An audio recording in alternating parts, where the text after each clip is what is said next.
살아계시는 하나님, 일하시는 하나님, 오늘도 임마누엘로 임재하시면서 말씀하실 때 하나님 말씀에 우리의 삶을 오픈하는 그런 마음과 자세로 한번 힘차게 화답하겠습니다. 할렐루야. 제가 오늘부터 다음 주일까지 4번에 걸쳐서 이 미니 시리즈로 함께 말씀을 나누려고 합니다. 주제는 달라짐입니다. 순수 한국말 달라지다의 명사형이 달라짐인데, 사전적 정의를 보게 되면은 변하여 전과는 다르다, 그러한 다르게 되다라는 뜻이 있습니다. 변화라는 단어는 다 아시다시피 한문입니다. 그 한문의 순수 한국말이 이제 다르다이고, 다르다 동사의 그 명사형이 이제 달라짐인데, 한국말 그 사전 보게 되면 이전과는 뚜렷하게 다른 것이 있을 때 사용할 수 있는 말이 달라짐이라 그렇게 설명을 하고 있습니다. 달라짐이란 주제를 택한 이유는 다른 게 아니라, 이번 주가 아마 우리 많은 분들에게, 대부분의 사람들에게는 특별한 한 주가 될 것입니다. 왜 그러냐면 목요일은 2015년의 마지막 날이고 금요일은 2016년의 첫날이기 때문에 그렇습니다. 조금은 우스운 이야기입니다. 왜냐하면 시간은 변하지 않습니다. 의미는 지구는 계속해 자전할 것이고, 자전하는 지구는 태양을 향해서 공전하고 있을 것입니다. 그런데 우리는 다르다고 말하죠. 묵은 해가 갔고 새 해가 왔다. 무엇이 다른 것일까? 아마 다른 것이 있다면은 이런 것 같아요. 우리의 마음가짐, 새해를 맞이하는 우리의 마음가짐이 다르지 않나. 저는 좋다고 생각합니다. 왜냐하면은 이렇게 묵은 해를 보내고 새해를 맞이하면서 우리가 다시 한번 새롭게 결심할 수 있는 그러한 시간이 되기 때문에, 어떻게 보면은 우리의 일반적인 생활뿐만 아니라 믿음적으로도 이 돌파구가 될 수 있는, 영어로 이제 브레이크스루라고 그러는데, 어떠한 마음가짐을 가지고 새해를 맞이할 것인가. 그래서 그러한 생각을 가지고 오늘 우리 주일 예배, 광고에 들으셨지만 이제 수요일 대신에 저희가 목요일 날 송구 영신 예배 드릴 것입니다. 두 번째로 그때 말씀을 드리고, 또 올해는 하루만 특별 새벽 예배를 가지려고 합니다. 이번 주 돌아오는 토요일입니다. 세 번째 말씀을 전하고 이제 네 번째 가서 주일날 말씀을 전하는데, 주제는 생명, 그리고 관계, 그리고 신뢰, 사랑이라는 주제를 가지고 미니 시리즈로 일주일에 그래서 4번 말씀을 전하려고 하는데, 이러한 마음으로 함께 오늘 나눌 본문 말씀은 로마서 12장 1절과 2절 말씀입니다. 그러므로 형제들아, 내가 하나님의 모든 자비하심으로 너희를 권하노니 너희 몸을 하나님이 기뻐하시는 거룩한 산 제물로 드리라. 이는 너희가 드릴 영적 예배니라. 너희는 이 세대를 본받지 말고 오직 마음을 새롭게 함으로 변화를 받아 하나님의 선하시고 기뻐하시고 온전하신 뜻이 무엇인지 분별하도록 하라. 아멘. 하나님의 말씀입니다. 중국 하면은 대부분의 사람들이 생각하는 도시는 두 군데가 있습니다. 북경과 상해를 많이 이제 생각하게 되고, 또 가보신 분들도 많이 있을 것입니다. 다른 나라 사람들에게는 관심을 받지 못하고 있지만 우리 한국 사람들에게 특별히 더 관심을 받고 있는 지역이 있습니다. 동북 삼성이라는, 중국말로도 동북 삼성이라고 그러는데, 흑룡강성, 연용성, 길림성을 가리켜서 동북 삼성이라고 그러고, 그 가운데서 특히 연변 자치주가 있는 길림성, 아주 많은 한국 사람들이 여행하는 곳입니다. 연변에 가는 큰 이유 두 가지는, 하나는 거기서 그 두만강이 가깝습니다. 아주 가깝기 때문에 이북을 볼 수 있는 그러한 것도 있고, 또 한 가지는 우리는 백두산이라고 그러는데 김일성 씨가 백두산 반을 중국에 줬어요. 그래서 장백산이라고 부르는 그 산이 멀지 않은 곳에 있기 때문에 한국 사람들이 참 많이 가는 곳이기도 합니다. 그런데 저희가 중국에 있을 때 산 곳은 이런 곳이 아니라 동북과는 정반대가 된다고 말할 수 있는 서남에 있는 운남성이라는 곳이었습니다. 구름의 남쪽. 그리고 거기에 그 서울이 한국말로는 곤명이라고 그러고 영어로는 스펠링을 쿤밍으로 하는데, 그 도시에서 국제단체인 OMF라는 선교단체 소속으로 사역을 거기서 이렇게 살다가 왔는데, 중국에 살 때에 한 가지 저희가 가정적으로 복이 되었던 것은 어떤 것이 있냐면은 함께 일하는 선교사들 가운데 의료 선교사들이 있었습니다. 언젠가 잠깐 말씀을 드린 것 같은데, 그래서 아이들이 아프면 정말 좋았죠. free of charge예요. 무료 진료. 전화를 하게 되면은 그 동료 선교사들이 와서 아이들을 봐주고 그러던 일이 지금도 생각이 납니다. 1998년 12월 31일이었습니다. 그날도 그 도시에 있던 우리 같이 지내던 선교사들이 모여서 우리 송년회 그렇게 하면서 또 송구영신 예배를 같이 보겠다고 밖에서 윷놀이 하고 있었는데, 그때 막내가 이제 1살 막 넘었었습니다. 감사한 것은 밖에서 이렇게 막 떠드는데도 막내가 잠을 잘 자주어서 얼마나 감사했는지 모릅니다. 그런데 좀 지나다 보니까는 그렇게 떠드는데도 애가 울질 않아서 좀 이상하다 생각이 들어서 제가 방에 들어가서 이렇게 아이를 살펴보았더니 아이 호흡이 아주 이렇게 있는 것 같이 있는 없는 하는 것 같아서 제가 이렇게 깨워서 보니까 얼굴이 아주 하얗다 못해 이렇게 새파랗게 호흡을 좀 못해서 그런 상황 가운데 막내를 막 깨워가지고 호흡하게 했던 적이 한 번 있었습니다.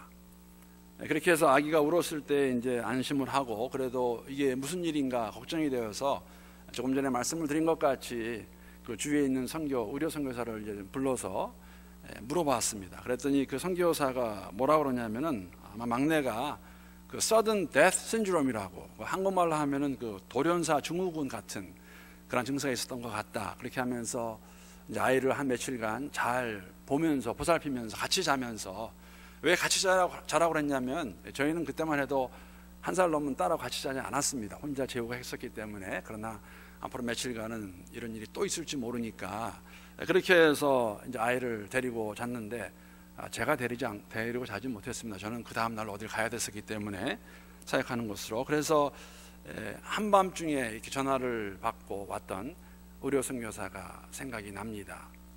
그때 제가 한 가지 다시 한번 새롭게 깨달은 것이 있었습니다. 무엇이냐면은, 의사는 정말 저렇게 되어야 의사가 아닌가. 환자가 필요한 곳이라면 그것이 어느 곳이 되었던 어느 때가 되었던 부르면 올 수 있는 그러한 의사가 진정한 의사가 아닌가. 제가 사이드 노트로 한번 우리 부모님들에게 드리고 싶은 말씀은, 우리 자녀들에게 의사를 권면할 때에는 이러한 부분을 좀 권면해 주었으면 좋겠습니다.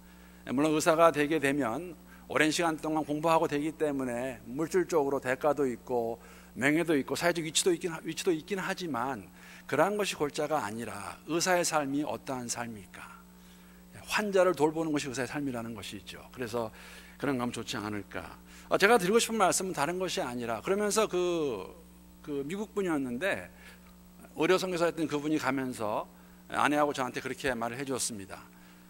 오늘 이후로 아무 때라도, 그게 한밤중이라 할지라도 아이에게 이상이 있으면 나한테 전화를 해주어라. 그러면 내가 바로 오겠다라는 그런 말을 해주고 돌아간 적이 있었습니다.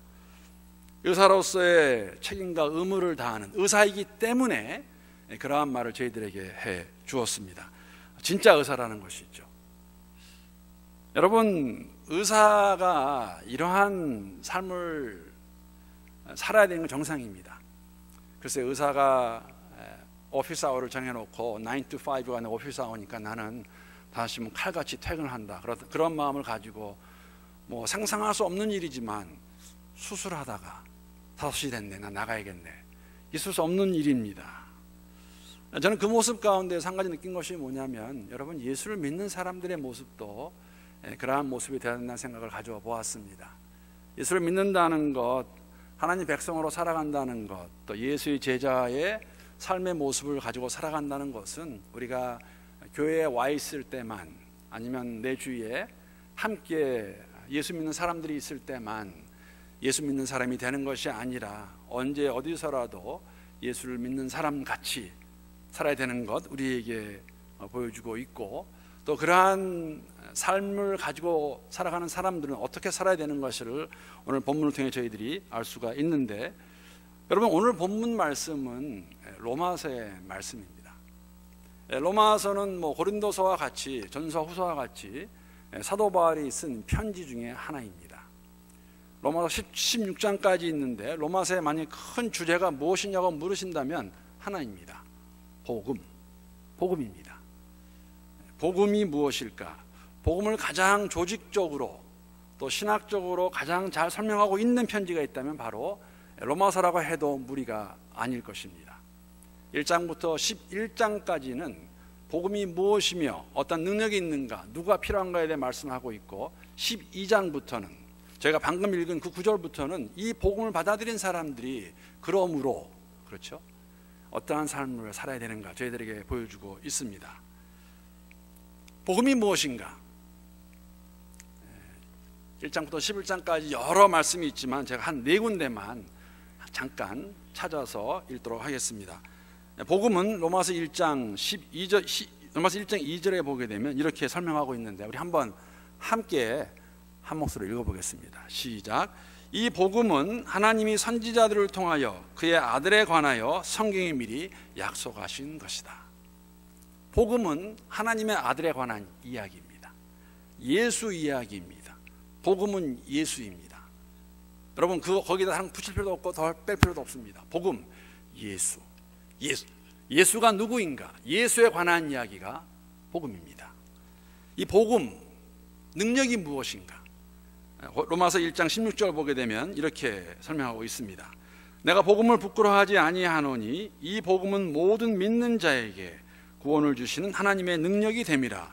먼저는 유대인에게요, 그리고 헬라인에게로다.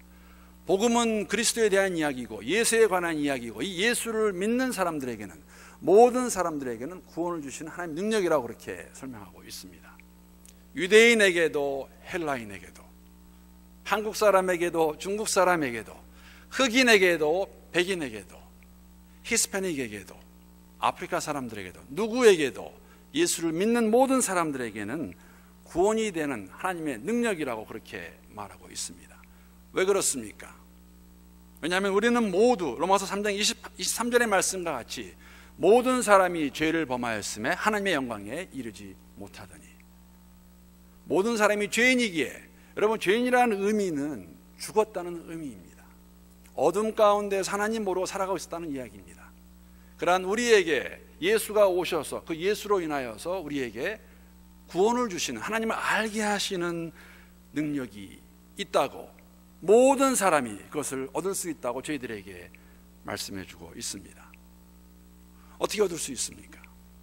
어떻게 예수가 우리의 주인이 될 수 있습니까? 어떻게 예수가 우리의 구세주가 될 수가 있습니까? 로마서 10장 9절 10절 말씀 함께 읽도록 하겠습니다. 시작.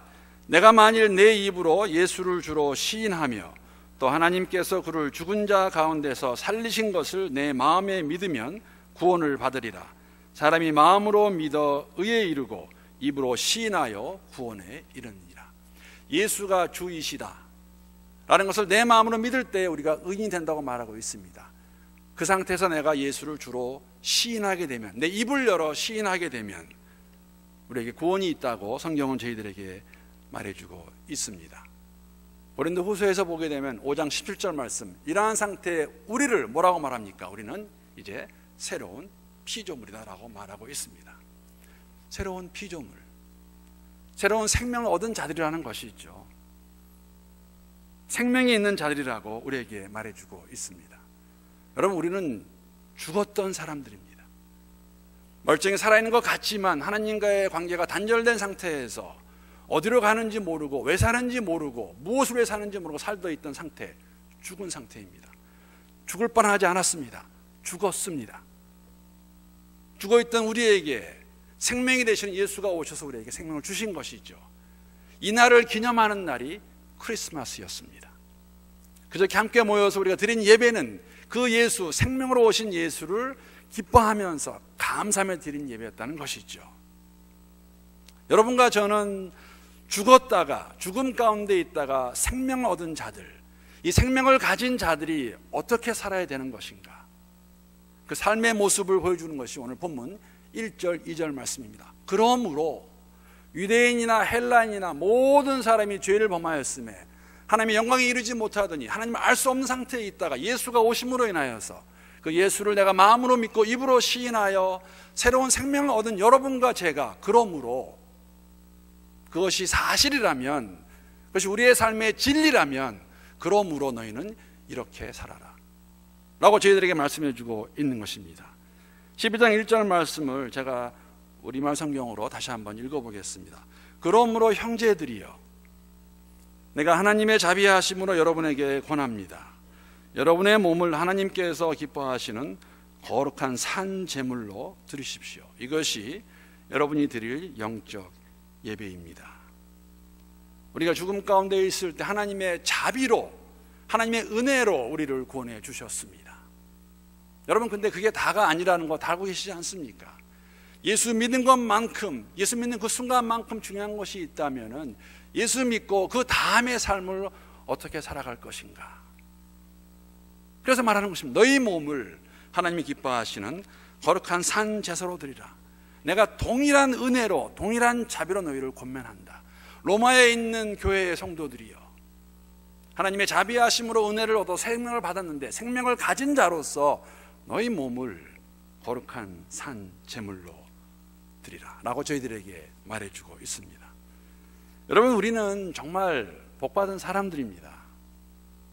주일마다 함께 이렇게 나와서 예배를 드릴 수 있는 것, 목회자의 입장에서 또 교회를 이끄는 입장에서 항상 가지고 있는 마음은 뭐냐면은 이 예배가 또 하나의 그냥 주일날 드리는 예배로만 끝나지 않기를 바랍니다.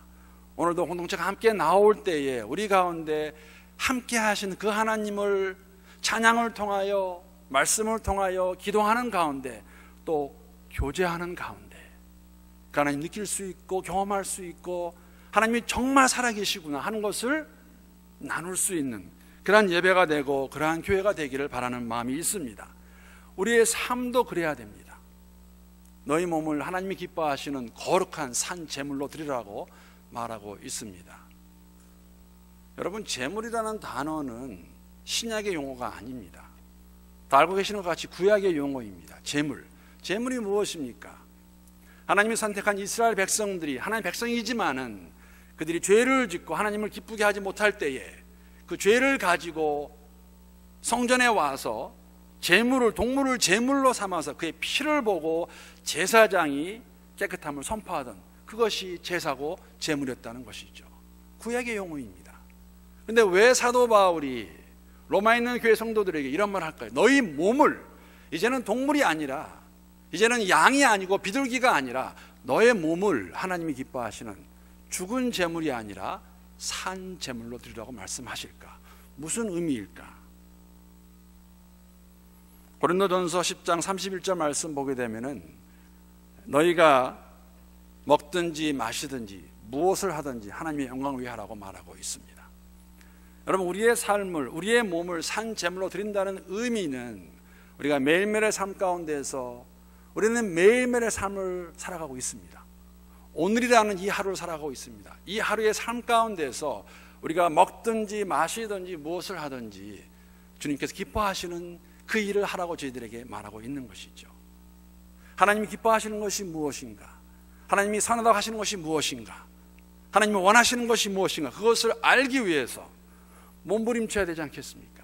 그것을 발견하여서 나아가는 삶, 그 삶을 우리는 하나님께 우리의 몸을 산 제물로 드린다고 말할 수 있는 것입니다.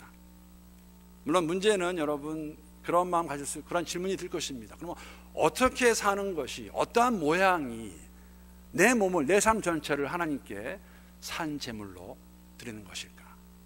오늘 거기에 대한 내용을 2절에서 찾아볼 수가 있습니다. 2절 말씀 제가 다시 한번 읽어보겠습니다. 너희는 이 세대를 본받지 말고 오직 마음을 새롭게 함으로 변화를 받아 하나님의 선하시고 기뻐하시고 온전하신 뜻이 무엇인지 분별하도록 하라. 예수 안에 생명이 있는 삶, 여러분과 저의 삶에는 이 투 스텝이 나옵니다. 세대를 본받지 아니하는 것, 이 세상을 따라가지 아니하는 것, 세상의 가치관을 따라가지 아니하는 것, 그리고 그것 대신에 세상을 따라가지 아니할 때 비는 공간들이 있지 않습니까? 세상의 영향을 받게 되어 있습니다. 저희들은 세상이 이렇게 하고 있기 때문에, 이것이 맞다고 하고 있기 때문에, 대다수가 그것이 맞다고 하게 되면 그걸 따라갈 수 없기 때문에 그러나 말씀에 보아서 아니면 그것을 던져버리고 따라가지 아니하고 그 빈 공간에다가 하나님께서 기뻐하시고 선하겠다고 말씀하시는 그곳으로 채워야 우리가 주를 잘 닮아갈 수 있을 것입니다. 그 삶을 얘기하고 있습니다.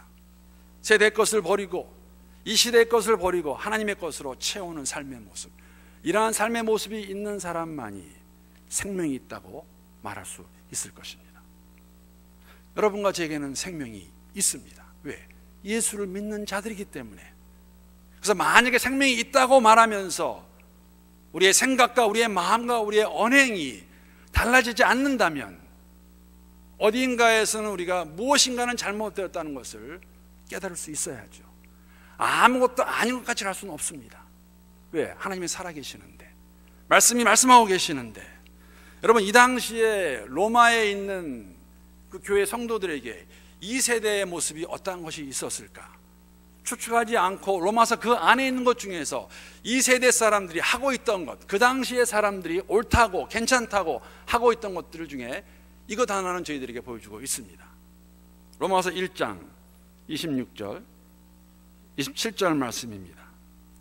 이 때문에 하나님께서 그들을 부끄러운 욕심에 내버려 두셨으니 곧 그들의 여자들도 순리대로 쓸 것을 바꾸어 영리로 쓰며 그와 같이 남자들도 순리대로 여자 쓰기를 버리고 서로 향하여 음욕이 분리함에 남자가 더불어 부끄러운 일을 행하며 그들의 그릇 때문에 상당한 보응을 그들 자신이 받았느니라.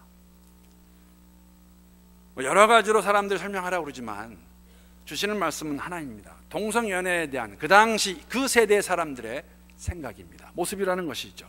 벌써 2000년 전에, 아니 이미 그 전에 노아 시대 때에, 아브라함 시대 때 있었던 이야기입니다. 남자가 남자를 향하여 여자가 여자를 향하여 불붙 일어나는 음욕을 말하고 있습니다. 여러분, 지금 이 세대는 이것이 괜찮다고 말합니다. 또 다른 삶의 모습이라고 말하는데 성경은 말하고 있죠. 아니라고 말합니다. 하나님이 용납하지 않은 거라고 말하고 있습니다. 그들에게도 복음이 전해져야겠죠. 진리는 선포되어야 되고 돌아야 되는 것입니다. 이런 큰 것뿐만 아니라 여러분과 제가 가지고 있는 이 세상의 것들이 무엇이 있을까? 우리가 생명이 있는 자라고 고백한다면 정말 내가 가지고 있는 이 생각이, 이러한 마음의 생각이, 이러한 계획이 하나님께서 기뻐하시는 것일까? 우리는 계속해서 몸부림쳐야 됩니다. 하나님이 함께 하시고 보고 계시고 알고 계시기 때문입니다. 이 세대 것을 따라가지 말라고 말하고 있습니다. 마음의 변화를 받으라고 말하고 있어요. 마음이 달라지라고 말하고 있어요. 여러분, 믿음의 생활은, 신앙생활은 한순간의 감정이 절대 아닙니다. 감정을 사용하시지만 그 감정에 합당한, 그 감정이 우리의 마음을 찌른다면 거기에 합당한 마음의 변화가 있어야 돼요. 마음의 달라짐이 있어야 됩니다. 여기에 나오는 변화라는 단어, 달라진다는 단어는, 원어에 쓰고 있는 단어는 영어에서도 쓰는데 메타모르포스라는 단어입니다. 다른 모양으로 변화되는 모습을 가리키고 있습니다. 여기에 오늘 본문 2절에 나와 있는 변화라는 그 단어와 예수님께서 변화산에서 변형되실 때 그 변화되는 모습의 단어는 동일한 단어입니다. 어떤 의미냐면 분명히 예수님인데 예수님이 변화되셨어요. 그래서 그 전에 몸은 아닌데 제자들이 그것을 알아보는 것이죠. 예수를 알아보았습니다. 이 단어가 많이 쓰일 때 언제 이것을 예로 해서 쓰냐면은 여러분, 나비가 될 때의 모습입니다. 이러한 의미입니다. 진짜 나비는, 우리가 알고 있는 나비는 봄에 보는 나비입니다. 봄에 보는 나비는 기나긴 겨울을 고치 안에서 있다가 때가 되면, 봄이 되면은 그것을 뚫고 나와서, 애벌레에서 나와서 날개를 칠 때에, 나를 때 우리가 그것을 뭐냐면 나비라고 부릅니다. 분명히 동일한 고치입니다. 애벌레라는 것이죠. 그러나 한 긴 겨울을 있다가 나오면서 그 변화되는 모습, 날개 달린 그 모습을 변화됐다고 말하는 것이죠. 달라졌다. 똑같은 나입니다. 송환웅이라는 사람이 어디 가겠습니까? 이 모습 그대로 있을 것입니다. 그러나 여러분이 보실 때 송 목사가 달라졌네. 무엇이 달라졌을까? 성령께서 우리의 마음 가운데, 여러분과 저의 마음 가운데 마음의 변화를 주셔서 이제는 예전과 같지 않은 나의 모습, 그것을 보았을 때 사람들은 뭐냐면 저 사람이, 저 성도가 달라졌네. 우리의 마음이 달라지는 것이죠. 세상의 가치관들을 다 던져버리고 그 공간에다가 하나님의 것을 채워넣었을 때 우리는 달라지는 모습을 볼 수 있을 것입니다. 마음을 새롭게 하는 것, 내 마음이 새로워지는 것, 예전에는 맞다고 생각하던 것, 예전에는 괜찮다고 생각하던 것, 예전에 사람들이 다 옳다고 하여도 성경에서 아니라고 그러면 아니라고 하는 것, 진리 안에 거하는 것, 그렇게 달라져가는 모습, 메타모르포스입니다. 2015년을 우리가 묵은 해로 오늘을 마지막으로 보내면서 새해를 맞이하면서 어떠한 계획을 세우기 원하십니까? 오늘 벌써 우리 마음 가운데는 제가 조금 전에 말씀드린 것 같이 목요일과 금요일은 많이 다를 것입니다. 내가 목요일까지만 이렇게 하다가 금요일부터는 다르게 새롭게 하겠다. 좋은 생각입니다. 내가 열심히 금요일부터는 매주 7번 운동하겠다. 그렇게 하지 마세요. 못 가실 거예요. 뭐 한 3번, 4번 가시면 돼요. 그렇죠? 내가 목요일까지는 열심히 과식하다가 금요일부터는 내가 안 하겠다. 잘 되기를 바랍니다. 그러한 마음을 가질 수도 있지만 생명을 가진 자들로서 어떠한 삶의 모습을 가지고 살아갈 것인가, 내 마음에 달라짐이 있어야겠다면 어떠한 달라짐이 있어야 될 것인가. 우리가 복받은 이유 중에 하나는, 여러분 여기에 나오는 너희 몸을 거룩한 산 제물로 드리라 할 때에 이 몸은 사실 단수가 아닙니다. 복수입니다. 너희 몸들을 거룩한 산 제사로 드리라고 말하고 있습니다. 여러분 거듭해서 반복해서 말씀을 드리는 것, 이렇게 말씀을 드려도 지치지 않습니다. 지나친 것도 아니라고 생각합니다. 여러분 이 믿음의 여정은 혼자 걸어가는 것이 절대 아닙니다. 공동체입니다. 예수 안에서 우리가 함께 생명을 얻은 자들이라는 것이죠. 우리가 형제요 자매라고 부르고 있습니다. 그렇기 때문에 우리가 몸을 드리는 것은 내 몸 하나만 드리는 것이 아니라 우리의 몸들을 함께 모아 주 앞에 산 제물로 올려드려야 됩니다. 함께 걸어가셔야 돼요. 주위에 있는 형제 자매들을 보시면서 그들을 위해서 기도하시고 함께 아파하고 감싸주고, 내가 부족하면, 내가 받을 수 없으면, 내가 힘들면 주 앞에 나와 기도하시는 건 하나님 제게 힘을 주시옵소서. 하나님 함께 하시길 간구합니다. 제 힘으로는 요만큼도 못하겠습니다. 하나님 힘 주세요. 내 형제인데, 내 자매인데 같이 가기를 원합니다. 메타모르포스의 과정이라는 것이죠. 계속해 반복적으로 이 세대를 저버리고 세대에게 아니라고 말하고 세상의 가치관을 향해서 아니다라고 말하고 주의 것으로 채워가는 가운데 하나님의 선하신 뜻, 기뻐하시는 뜻 잘 분별해 나가는 여러분과 제가 될 수 있기를, 함께 달라져가는 공동체가 될 수 있기를 함께 기도합니다. 이러한 마음 가지고 사실은 내년에 달라지는 것이 몇 가지 있습니다. 물론 이것이 그냥 외형적인 것만은 아니는 것 먼저 말씀을 드립니다. 여러분 예배 시간을 다음 주부터 3부로 바꿉니다. 지금 9시 예배 시간이 15분 일찍 8시 45분에 시작되고 지금 11시 예배가 11시 30분으로 늦춰지게 되고 그 중간에다가 저희가 영어 예배를 집어넣습니다. 10시에. 왜 그렇게 해야 되는가? 먼저 말씀을 드리면 굉장히 상징적인 의미가 있고 교회가 우리 2세대를 향한, 다음 세대를 향한 마음의 표시입니다. 여러분 다 아시겠지만은 저는 부모님을 따라서 1978년도에 이민 올 때에 믿기 힘드신 것도 있겠지만 3남 2녀의 장남이었습니다.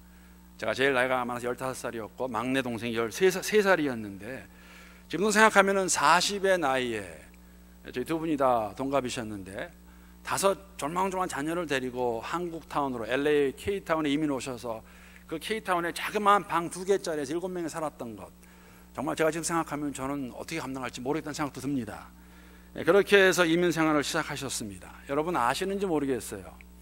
한국 이민자들이 다른 동양 이민자들과 다른 것이 하나 있습니다. 그것이 뭐냐면은 한 3-4가정 모이면은 교회를 시작합니다. 교회가 세워집니다. 예배를 먼저 드렸습니다. 그래서 한때는 한 80년대 때는 한때는 모든 한국 이민자들이 한 80%까지도 주일날은 다 교회에 있다라는 그러한 말을 하던 적이 있었습니다. 왜냐하면 한국 사람이 그리운 거예요. 많지 않고 같이 가야 되는 것. 이렇게 이민자들이 많이 오면서 교회 안에서 필요한 것이 뭐였냐면 우리 자녀들을 교육시키는 프로그램이었습니다. 영어권의 자녀들을 어떻게 교육시킬 것인가. 그래서 이민자들 가운데, 우리 같이 온 이민자들의 자녀들 가운데 영어 사역을 하기 시작합니다. 저도 그 중에 한 명입니다. 제가 82년도에 처음으로 중고등부 사역을 맡았습니다. 미국 온 지 4년 만에 20살 갓 된 영어 제대로 하지 못하는 저도 할 수 없이, 왜냐하면 저희 아버지가 목사님이셨기 때문에 30년의 시간이 흘렀습니다. 이건 실화입니다. 우리 한국 이민교회 이야기입니다. 30년이 지난 지금 돌이켜보게 되면 저와 같이 제가 가르쳤던 그 중고등부 학생들 지금은 다 30대 말 40대 초가 되었어요. 아이들이 있습니다. 중학교, 고등학교, 대학교까지 아이들이 있는 그러한 부모로 컸다는 것이죠. 그런데 한국 이민교회에서 EM은 크게 달라지지 않았어요.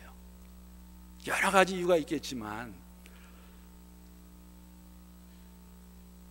여러분, 우리 교회에도 영어 목회 보게 되면 사람 사실 많이 모이지는 않습니다. 이 지역에서 영어 목회로 많이 모이는 교회는 없습니다. 뭐 한 20-30명 모이고, 어떻게 보면 저기서 보이는 예배도 괜찮을 수 있지만, 한 번은 그런 얘기를 저희들에게 했습니다. 이미 EM 사람들이에요. What are we? 우리는 도대체 무엇이냐? 여러분, 이렇게 생각하면 좋을 것 같습니다. 우리 교육부나 영어 목회는 그냥 한국 교회가 구색을 맞추기 위해서 가지고 있는 조그만 디파트먼트는 아닙니다. 우리 EM만 가더라도 지금 벌써 40대, 30대 자녀들, 그런 분들이 함께 있습니다. 대학생부터 그 나이까지. 그래서 그들이 사실은 지금 예배를 드리게 되면 어디서 교제를 하냐면요, 여기 바로 뒤에 있는 조그만 애들 방에서 교제를 합니다. 참 많이 안 됐다는 생각이 들었습니다. 저한테 그런 말씀 했어요. 이렇게 큰 사람들이 그 조그만 방에 들어가서 그냥 거기서 할 수 없이 교제하는 것, 그런 얘기도 하고, 우리가 말로는 그런 말을 참 많이 합니다. 무엇이냐면 우리의 2세가 앞으로 교회의 희망이다. 근데 참 힘들고 어려운 것은 2세들이 많지 않아요. 교회 안에 많지 않습니다. 한편으로는 포기한 것도 있는 것 같아요. 그러려니 이렇게 가면 되겠지. 그것이 다일까? 저는 이민 목회를 하면서 EM을 했던 사람으로서 참 마음이 많이 아픕니다, 사실은. 그래서 사실 이게 시간을 바꿀 때에도 제가 알고 있는 것은 뭐냐면, 불편하실 거예요. 제가 압니다. 9시 와도 왜 15분 일찍 와야 되나? 11시 예배 참 좋은데 11시 반에 가야 되나? 이러한 약간의 불편함은 여러분, 우리가 2세들을 향한, 또 우리가 함께 2세들도 교회가 성장하면서 함께 커가기 원하는 마음으로, 상징적이고 그들을 배려하는 마음으로 10시, 어떻게 보면 가장 프라임 타임을 EM에게 주고 본당을 내주었습니다. 많이 모이지 않을 것입니다. 괜찮습니다. 그들의 마음 가운데 우리가 매번 한국 교회를 다녀도 뭐 달라지는 거 없네. 우리는 맨날 그런 말 하지 않습니까? 우리는 맨날 찬밥이네. 그런 마음을 혹시라도 가질까봐 이렇게 예배 시간을 상징적으로 바꿉니다. 다음 주부터입니다. 그렇게 아시고, 여러분 그냥 11시 반에 오실 때 왜 지금 올까 생각하지 마시고 10시에 예배드리는 우리 2세들 향해서 정말 기도해 주시면 감사하겠습니다. 새로운 목회자가 왔습니다. 정말 그 목회자와 함께 EM 사람들이 열정을 가지고 자신들의 세대를 향해서 복음을 전하고 나갈 수 있도록 기도하는 마음으로 받아주시면 감사하겠습니다. 달라지는 것 중에 하나입니다. 또 다른 것은 다음 주부터 여러분 주보를 받으시게 되면 간지가 들어갈 것입니다. 무슨 간지냐면은 성경 통독 문제지예요. 다른 것이 아니라 우리가 내년에는 여러분 창세기부터 이렇게 읽어가시게 되면은 매주 저희가 10가지의 문제를 이 간지에 넣어 드릴 것입니다. 성경 읽으시면서 간지가 있고 문제지가 있으면 좀 도움이 될 것 같아요. 내용을 이해하는데. 그래서 매주 할 것인데 그것을 잘 10가지 문제를 가지시고 다 하셔, 그 다음 주에 오셔서 교회 사무실에 있는 통에 넣어주시면 제가 다 채점해서 잘 하시는 분들은 이거 드리면 하실 것 같아요. 연말에 선물도 드리겠습니다. 저는 다 참여하면 좋겠습니다. 창세기 읽어가시면서 답하시고 내주시길 바랍니다. 마지막으로 하나 외형적인 변화가 무엇이 있냐면, 여러분 화요 기도 모임을 저희가 활성화하려고 합니다. 화요 기도 모임의 권사님들이 저에게 이렇게 말씀하셨어요. 목사님, 이 기도를 시작할 때 한 20년 전에는 저희가 다 40대 50대 권사들이었습니다. 근데 그 이후로 사람들이 많이 안 와서 지금은 한 4분 정도, 5분 정도에 70대, 80대 분들에서 기도를 하고 계세요. 그래서 제가 올해 내년에는 이러면 안 되겠다. 그래서 임 목사님이 그걸 책임지시고 지금 오시는 분들 플러스 우리 권사님들 또 시간이 되시는 분들, 시간 낼 수 있는 분들 화요일날 10시 반에 교회 오시면 함께 교회를 위해서 지시들 위해서 기도하는 시간을 가지려고 합니다. 여러분, 우리가 주 안에서 상징적으로 또 더 함께 말씀 보고 기도하는 가운데 나아갈 수 있는 그러한 교회가 될 수 있으면 좋겠습니다. 이렇게 보이게 달라지는 것들이 외형적인 것에 끝나지 아니하고 우리 마음의 달라짐의 표현이 됐으면 좋겠습니다. 생명을 가지고 살아가는 여러분과 제가 매년 해가 다르게, 사랑하는 성도 여러분, 우리 가운데는 주님 만날 날이 저보다 조금 더 가까우신 분들이 계세요. 그날까지 말씀과 기도로서 공동체 안에서 함께 정말 위로하고 격려하고, 이런 말은 제가 계속 반복해도 지치지 않습니다. 지나친 것도 아니에요. 왜? 우리는 교회이기 때문에, 하나님의 교회이기 때문에, 세상의 모임이 아니기 때문에. 그러게 이런 마음 가지고 새로운 생명을 가진 자들로서 2016년에는 15년 깨끗하게 은혜로 감사함으로 보내고 새로운 한 해를 맞이하면서 이러한 마음의 달라짐으로 믿음의 정 걸어갈 수 있는 우리 모두가 될 수 있기를 우리 주님의 이름으로 축복합니다.